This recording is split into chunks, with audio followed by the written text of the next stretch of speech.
கிண்டல கிண்டல் இல்லம்மா, எங்களை பார்த்தா தான் உங்களுக்கு கிண்டலா தெரியுது. வருஷா வருஷம் மழையும் வருது, வருஷா வருஷம் புயலும் அடிக்குது, வருஷா வருஷம் குடிசையும் பாதிக்குது, வருஷா வருஷம் ஹெலிகாப்டர் சோத்து போட்டலும் போடுறீங்க, வருஷா வருஷம் மழை தண்ணியில மந்திரிக வேட்டியை மடிச்சு கட்டிட்டு ஜனங்களை பார்த்து துக்கம் விசாரிச்சாருன்னு கொட்டை இடத்துல வருது. இதுக்கு முடிவு சரி. இதையெல்லாம் விசாரிக்க உங்களுக்கு ஏது நேரம்? எந்த பணக்காரன எந்த கோடீஸ்வரனை எங்க பார்க்கலாம், அவங்கிட்ட எப்படி பொட்டு பொட்டியா வாங்கலாம், அதை எங்க கொண்டு போய் வைக்கலாம்னு யோசிக்கிறது தானே உங்க வேலை. நான் தெரியாம தான் கேட்கிறேன், ஒவ்வொரு கட்சிக்கு தலைமை ஆபீஸ் எவ்வளவு பெருசா இருக்கு, எங்களுக்கு என்ன இருக்கு? அட மந்திரிகள் சம்பளத்தை கொஞ்சம் அதிகமா வாங்கி தொலைங்கன்னா கேட்கவும் மாட்டேங்கிறாங்க. போங்கங்க, தப்பா புரிஞ்சுட்டீங்க. நான் மந்திரிகளை சொல்லலீங்க, லஞ்சம் வாங்குற மந்திரிகளை சொல்றேன். லஞ்சம்ங்கிறது என்னங்க? அதுவும் ஒரு வகையான திருட்டு தானே.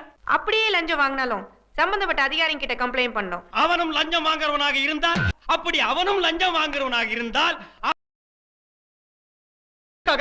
சட்டத்தை நீங்களே கையில எடுத்துக்கிட்டா அப்புறம் போலீஸ் எதுக்கா இருக்கு? அது ஸ்டேஷன்